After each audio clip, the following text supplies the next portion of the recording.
Well, my name's Ray Cote, and a long time ago, I raced these tractor tubes in the Meota World Championship tractor tube races held in Meota, Saskatchewan on Jackfish Lake. It was the brainchild of Terry Nylander. He was our MP, and I believe the first one was built by a fellow by the name of Brian Hayes, and it was held the third weekend in July every summer.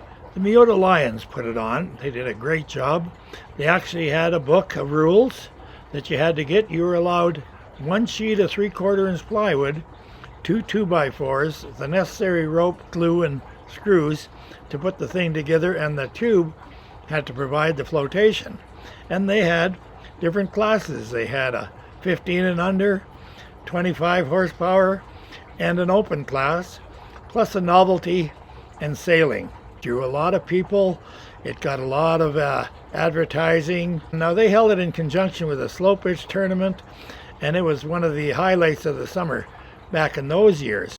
I got to thank Stephen and T.D. Umany and so many of the other volunteers. These things can't run without volunteers. Now, this is my number.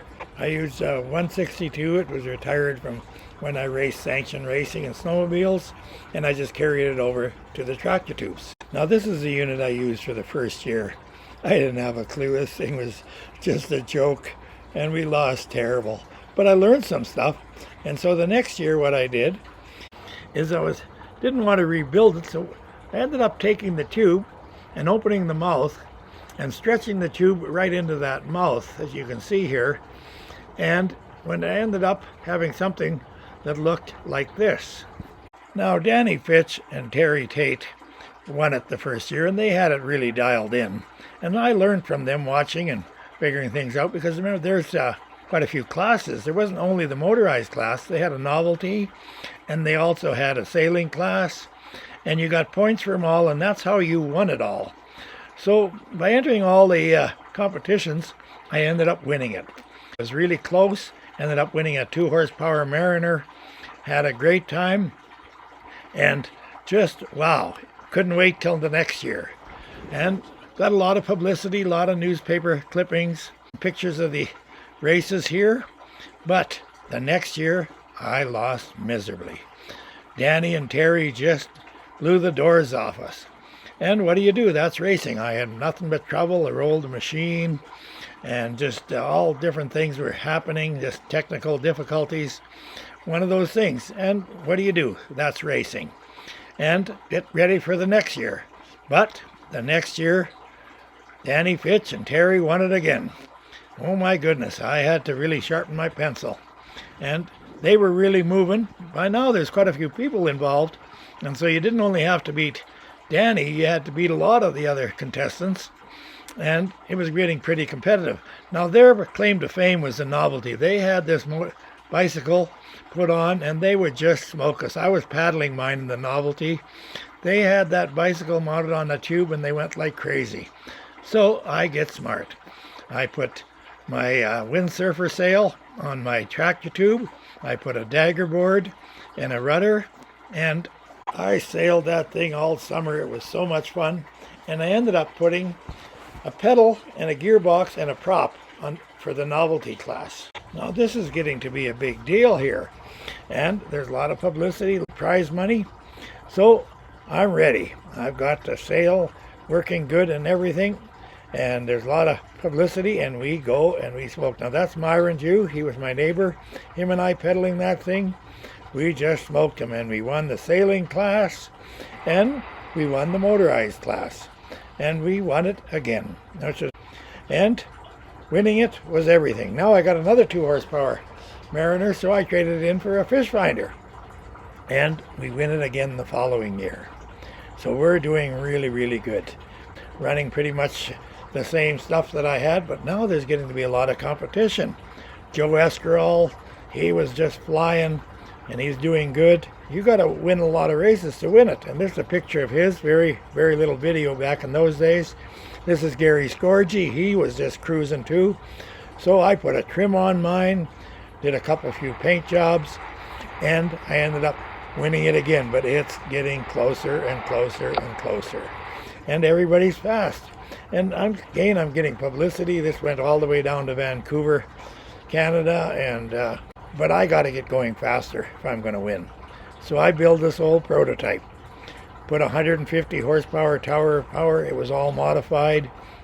Had a 30 pitch prop on it, and I stretched it out. Now in the open class, you were allowed an extra half sheet of 3/4 inch plywood, and I used it because I needed to put a foil on the front of that to keep the front end down. I had the back end all tied, and that thing was going well over 100 miles an hour. But it blew. Come race time, it blew in the second heat, and we were in trouble. I ended up running my 25. I had Mike Redu on board as my pit crew.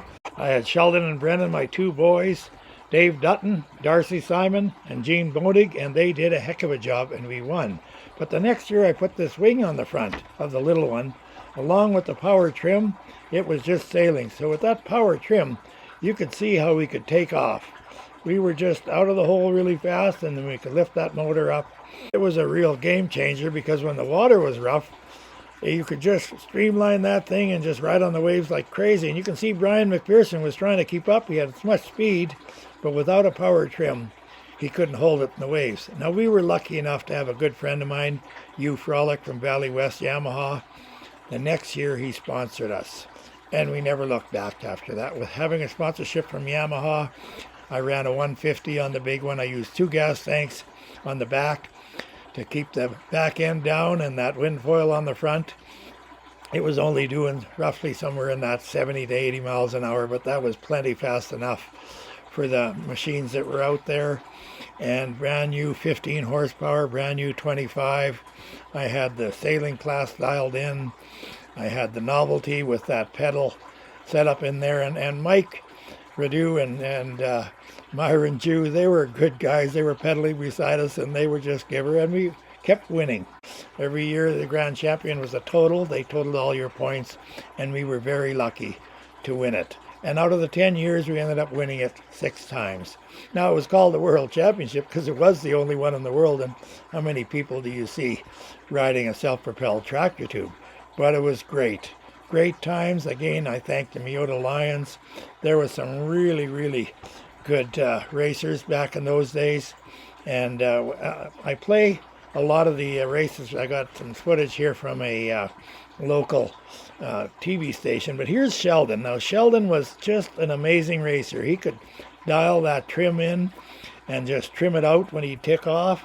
This is in slow motion, but you can see how fast he just leaves the pack. He was an amazing racer.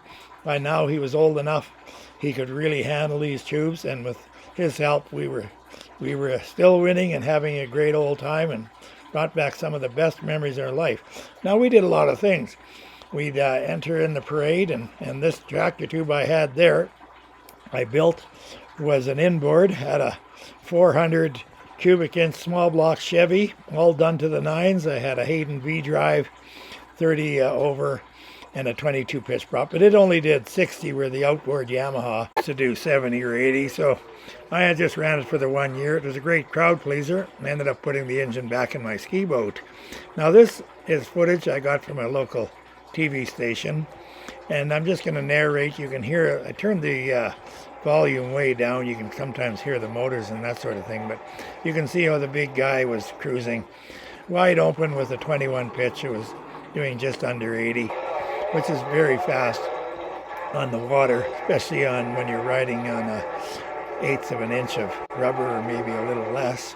Imagine I was doing 100 miles an hour in that old prototype. Crazy. But anyway, I want to mention some of the racers. I mean, a lot of people like the Meota Lions, Terry Nylander, Steve and T.D. Umini, and so many people did so much work to provide us such pleasure.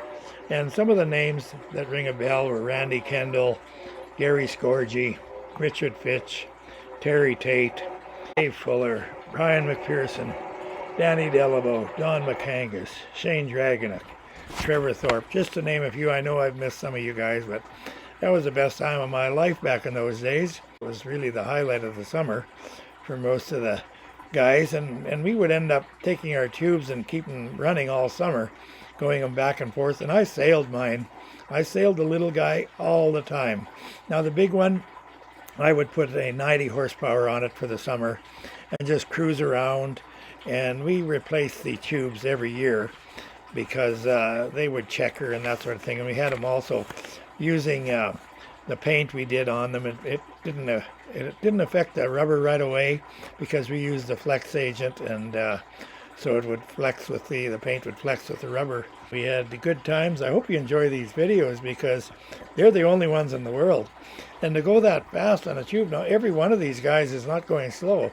There was quite a few accidents, but you know, nobody get hurt because you were no worse than falling off a water ski or a knee board. And they really were like riding a greased beer bottle, but you could pretty much beat any boat on the lake because they were so light.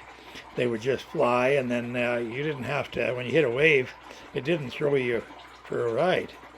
During the summer, I mean, we'd just go take off with our tubes. We'd all meet and go race around and bump each other. And they were different because when you'd hit a wave, when you normally hit a wave with a hard hull boat, it'll bang and lift.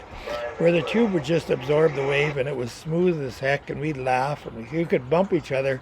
But you had to be careful when you bumped each other because it was it was not like a bump where you hit somebody. It was the rebound that you had to be careful for. Now at the end of the video here, I put on, it's just got some of the paint jobs that some of the guys paid attention to. There were some pretty cool paint jobs out there. And considering the prize money, a lot of the guys were sponsored too. Got to thank all the guys, the businesses and the radio stations and the beer companies that sponsored the races, gave out T-shirts, and the spectators, of course, that came and supported us. It was a great time in those years, and again, I wonder what it'd be like if we would have those races today and had they continued on, because they would have probably got. I can't even imagine what they would have been like, but they would have been definitely something to watch. Now this is the different paint jobs that we had. Now this year I didn't have much of a paint job on mine. The last year I had a pretty spectacular paint job, but I don't think I have a picture of it. But you can see how the guys paid attention to detail, and really, really pretty. A lot of the people that showed up would come in the pits and have a look and take pictures of all the different paint jobs. And it was a pretty cool time back in the old days. We had a lot of fun. That third weekend in July at Meota was a highlight for all the years they had them. Thank you very much for watching, and please donate to cancer. See you in the next video.